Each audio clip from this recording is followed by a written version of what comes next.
Pour la première fois depuis juin dernier, les troupes loyalistes soutenues par les raids de l'aviation saoudienne ont réussi à entrer dans la ville de Hodeïda où elles ont progressé de quelques kilomètres en direction du port.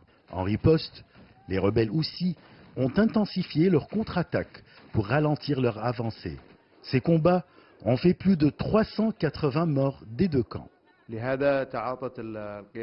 Les forces loyalistes cherchent à tout prix à contrôler le port de Hodeïda, ce passage vital et stratégique du Yémen, qui est le point d'entrée de plus de 3/4 des importations et de l'aide humanitaire internationale dans ce pays menacé par la famine.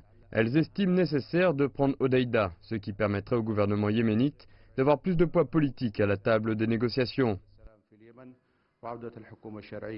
Selon des analystes, l'affaire Khashoggi, un journaliste saoudien opposant au régime de son pays, qui a été tué en Turquie par des responsables saoudiens de haut rang, aurait changé la donne entre Riyad et Washington.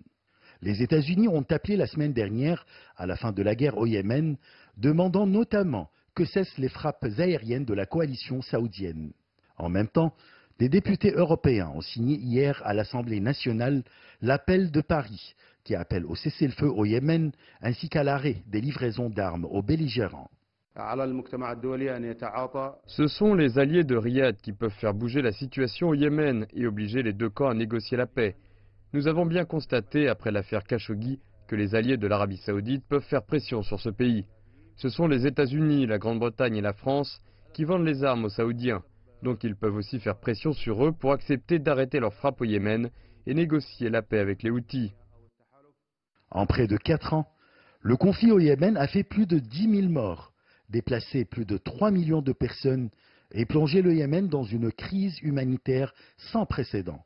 Selon l'UNICEF, toutes les 10 minutes, un enfant yéménite meurt en raison des maladies pouvant être évitées.